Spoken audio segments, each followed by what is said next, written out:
Hi, welcome back to my channel. My name is Amanda and I'm a psychologist who is also a trained mindful self-compassion teacher, and I make videos about mindfulness and self-compassion. Today I would like to speak to you about why practice mindfulness. What are the benefits to us? First, let's talk about some common misconceptions about mindfulness and meditation. These are big buzzwords these days, and I think they have a certain stimulus value. I think when we hear the word meditation, we call to mind an image of someone sitting on a cushion, legs crossed, maybe their hands are on their knees in a position like this. Their eyes are closed, and they're sitting there emptying their mind of all thoughts.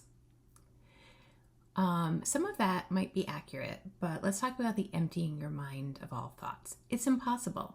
I'll give you 10 seconds and see if you can just not think.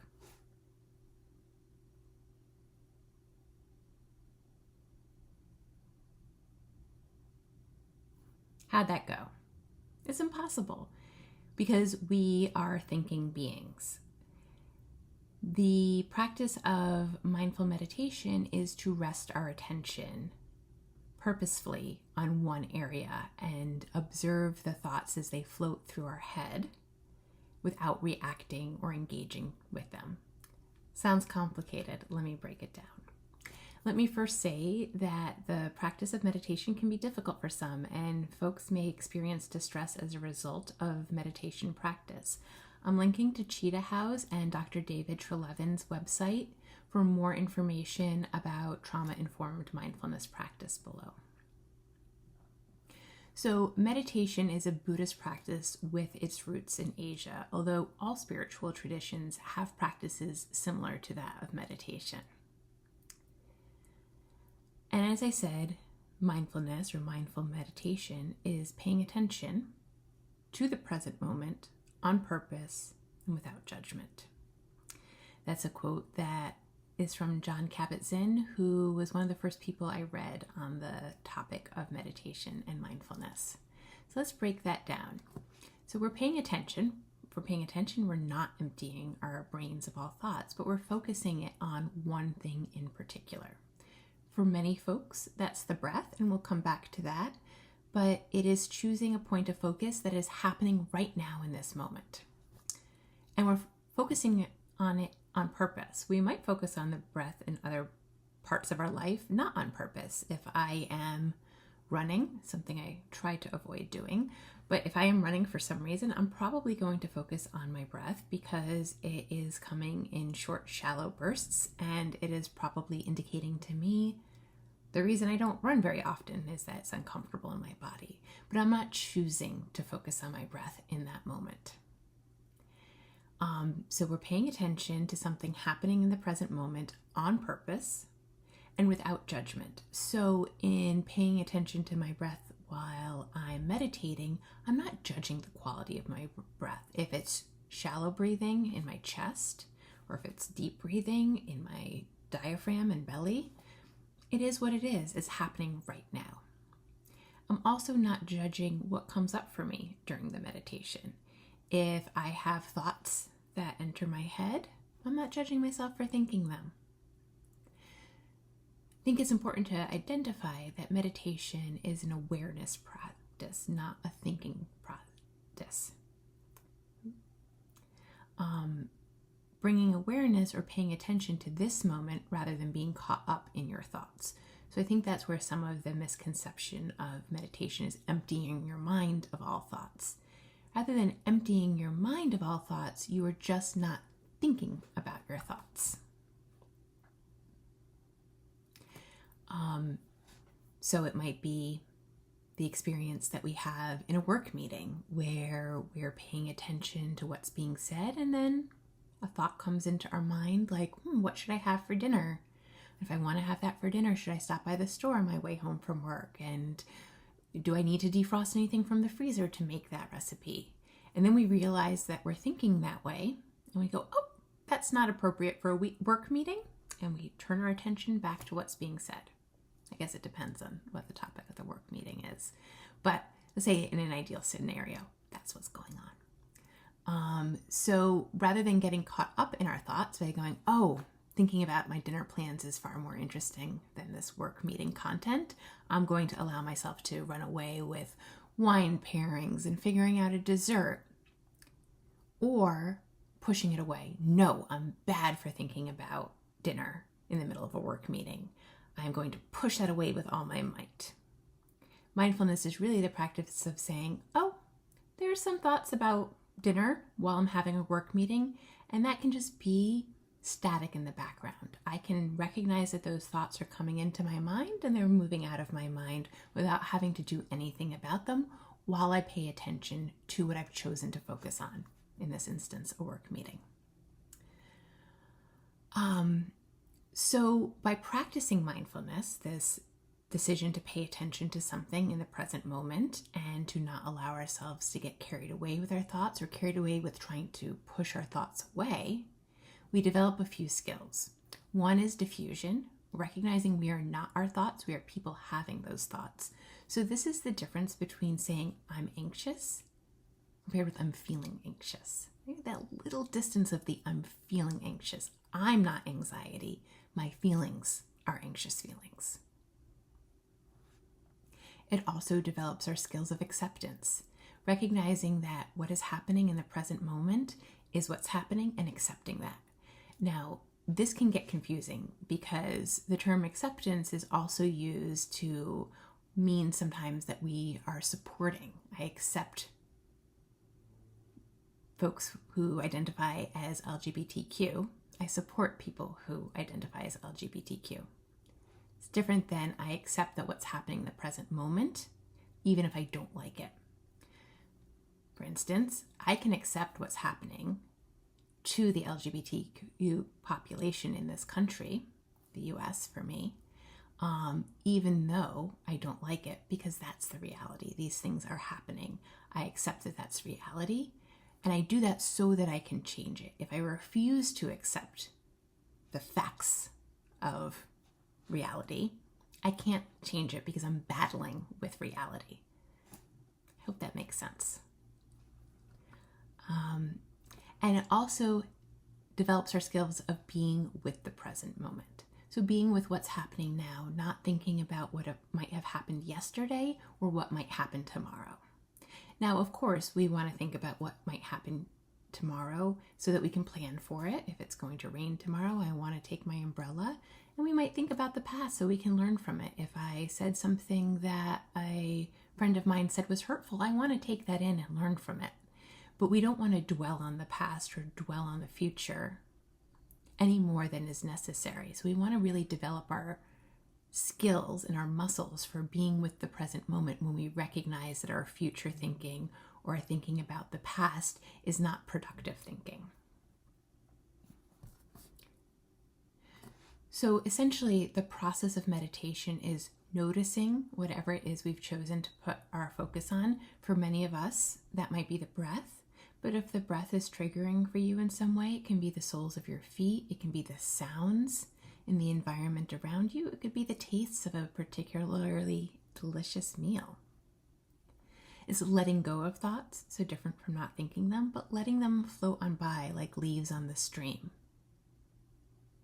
And letting your feelings be. Your feelings might be emotions that well up as you're practicing, or it could be physical sensations in your body. This really gives us time and space to recognize what we are thinking, what we are feeling, and decide how we want to act rather than acting on automatic pilot. For instance, there's research that shows that when we practice mindfulness, we're less likely to endorse stereotypes. We all hold stereotypes, for better or for worse, because we live in a society that perpetuates stereotypes and we're not immune to the effects of living in such a society. But it takes a moment to recognize I'm thinking something that's stereotyped or prejudiced, and that's actually not what I believe to be true, and so I'm not going to act on that. So in practicing mindfulness, we buy ourselves that little moment of time where we can recognize our automatic thought and take a moment to decide whether we actually agree with that and we want to act on it.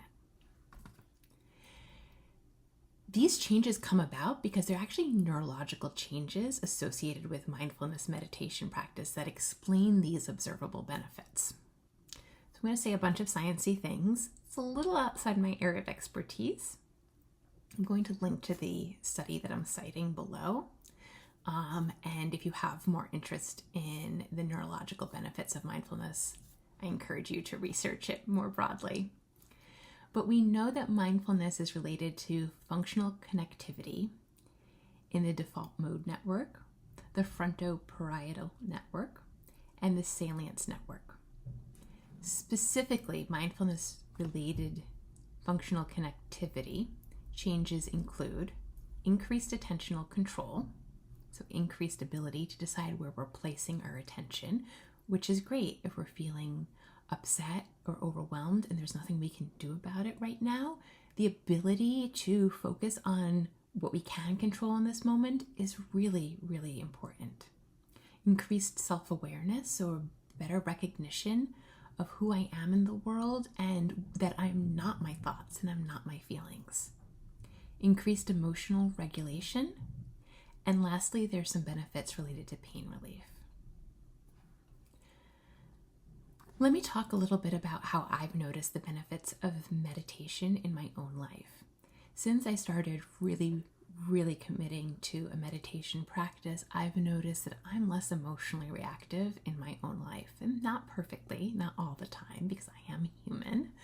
But, for instance, I'm in a long-term committed relationship, and like anyone, my spouse is human. And sometimes they're in a bad mood. And sometimes that bad mood leads them to be short with me. Well, they're like 6 inches shorter than me, so they're always short with me, but emotionally short with me. And in the past, if maybe they snipped at me or were short with me, I might take that personally and become defensive, and that could lead to an argument. Now I notice I'm better able to say, it looks like you're in a bad mood and I am so sorry, but I also recognize this has nothing to do with me. We haven't argued. I haven't done anything wrong. And so I'm going to let you deal with it and let me know if I can support you. We argue a lot less as a result. I think it's important to note that we can practice mindfulness at all times in our life. We can mindfully brush our teeth. I'm a big person who likes to brush my teeth while I think about what's going to happen that day and plan for it and schedule out my day in the morning, and at night review what happened that day and did I do everything I said I wanted to do. But if I was going to mindfully brush my teeth, I would focus on the sensation of the bristles against my gums and my teeth, the minty taste of the toothpaste in my mouth. I use an electric toothbrush, so maybe even like the small vibrations in my hand. That would be focusing on purpose to the present moment, not thinking about the future, what I'm going to do that day, or the past, what I did do that day. We can do that for anything. We can mindfully listen to music. We can mindfully eat. We can mindfully walk down the street. Meditation is a little bit different. It's practicing mindfulness while we're seated and not just going about our daily lives. And I really encourage a daily habit of seated meditation because it is practice or exercise for our brain so that the skills are well developed for when we are faced with an emotionally intense situation.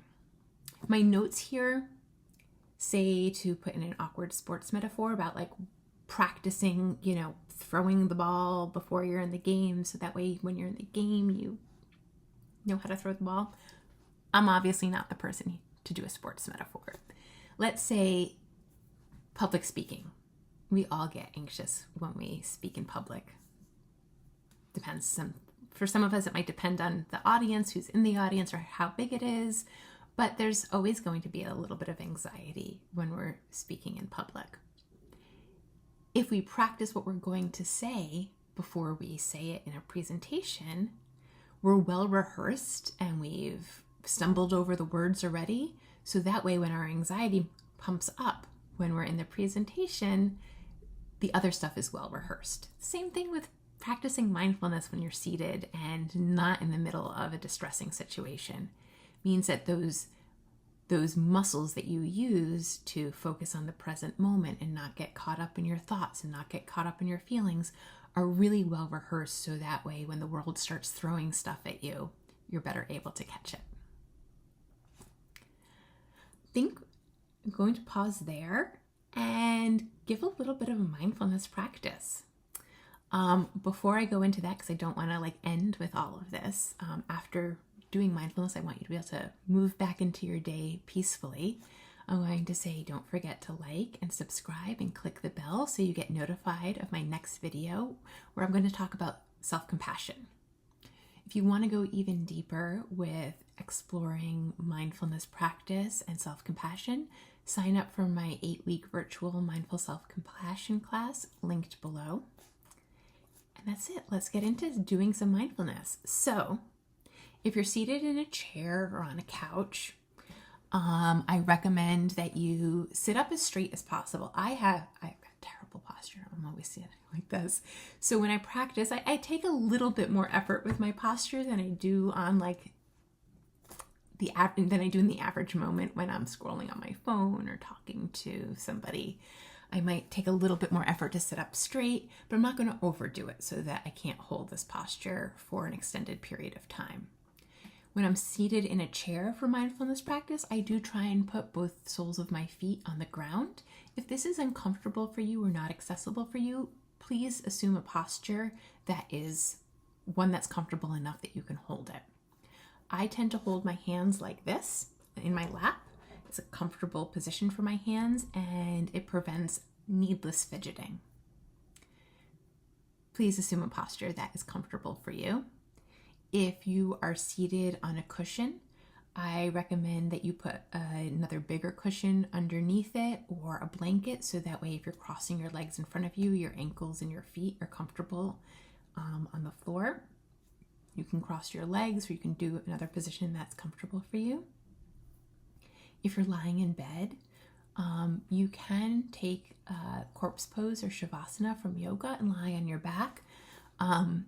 If you're not intending to fall asleep and you do feel tired, you might fall asleep while practicing mindfulness. So maybe prop yourself up on some pillows. But most importantly, the posture you take should be one that is comfortable for you, that you're not straining to keep and maintain, but also maybe not one that's so relaxed that you're not in a posture of paying attention. So we're kind of getting that balance. So I'm seated in a chair for this video. My feet are flat on the floor. My hands are in the same position I showed you before. And if it feels comfortable for you and if you're in a safe environment, I encourage you to close your eyes. If that's not comfortable for you or your environment isn't a safe one or you're in public, I invite you to adopt a soft gaze where your eyes are unfocused and you're looking at something that's uninteresting. So just settle in.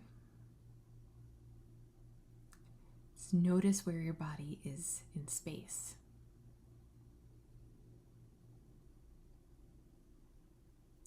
Check in with your body, just moving through your feet, your ankles, your shins and your knees. Any of these places on your body are aching or uncomfortable, if a small shift in your posture can alleviate that, I invite you to do so. Otherwise, we're just observing without judgment, even our aches and our pains. Moving that attentional focus up to our thighs and our seat, maybe paying attention to the places where our body makes contact with our chair or our cushion. Moving up to our lower back and our belly, our upper back and our chest, just checking in, taking a little inventory. Sending that attention down our arms, through our elbows and our wrists into our fingers.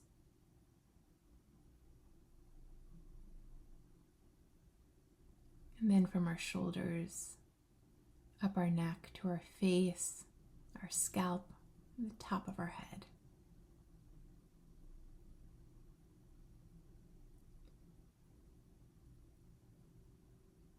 And then becoming aware of the fact of your breathing. And if breath feels like an uncomfortable place to rest your attention, just change my language in your head to the soles of your feet or the sounds in your environment. But if you're focused on your breathing, just check in with your body and see where you feel your breath most prominently. This could be the tip of your nose, your nostrils, the top of your lip, your chest, or the rise and fall of your belly.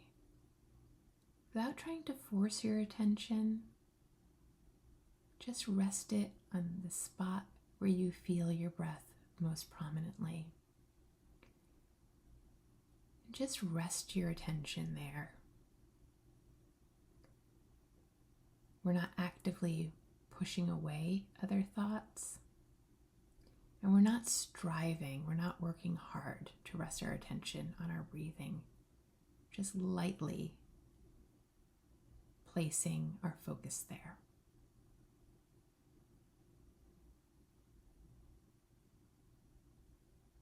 If this is hard for you to do, something I sometimes find helpful is to pay attention to the start of the in-breath and the end of it, the start of the out-breath and the end of it. And your mind will naturally wander. That is what minds do. You're human. And so when you notice your mind wandering, recognizing that in that moment you are being mindful, you are being aware of the present moment and the fact of your mind wandering from your breath. And without judging yourself, gently guiding your breath the way you would a small child or a pet back to the fact of your breathing. Once again, noticing the in-breath and the out-breath. Not trying to change your breathing, just being with it as it is in this very moment.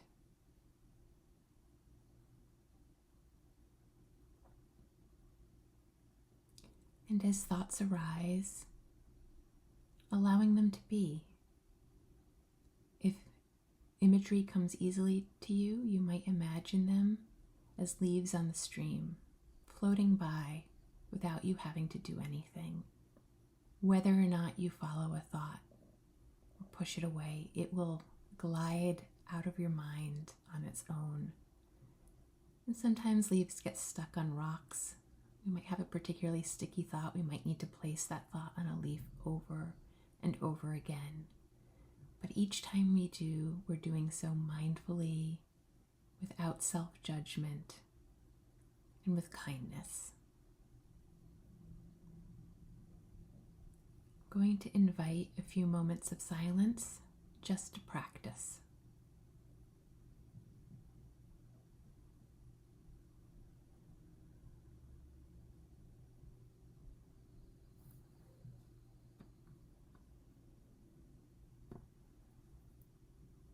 And now, whenever you feel ready, coming back into your body, allowing yourself to move your attention from your breathing to the places where your body makes contact with your chair or the floor.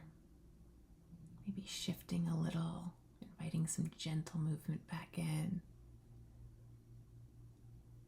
When you're ready, opening your eyes or raising your gaze back to the screen.